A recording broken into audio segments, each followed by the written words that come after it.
Alessandra Zanutto, capogruppo in Consiglio Comunale tra le file della Lega Nord a Portogruaro, ben ritrovata.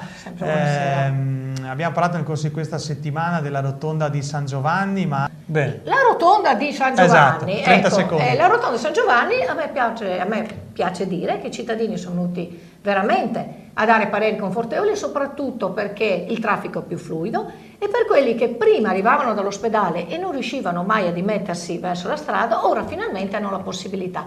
Invito i cittadini a vedere quanto più fluidità del traffico ci sia verso l'ora di punta, sia al mattino, che diciamo a mezzogiorno, che alla sera. Invito di nuovo la minoranza a, prima di parlare, di guardare i fatti concreti. Con Piero Rambuschi, leader del gruppo per il cambiamento e membro del direttivo del Circolo di Forza Italia di Portogruaro. Ecco, poi c'è un'altra questione, un altro problema sul quale lei ha qualcosa da dire, ed è la rotatoria di San Giovanni.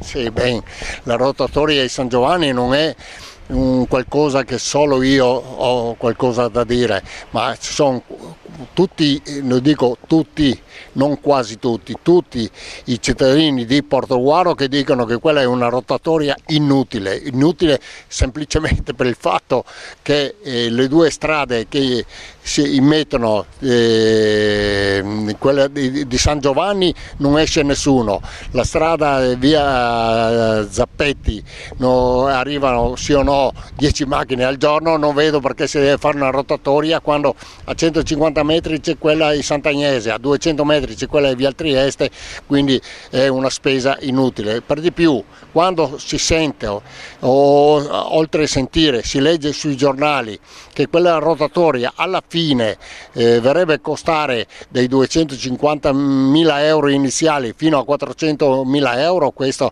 una spesa pazzesca, perché ricordo che qui i soldi non è dell'amministrazione comunale, quelli sono i soldi dei cittadini, e allora sarebbe più opportuno asfaltare tutte le strade piuttosto che fare qualcosa di inutile.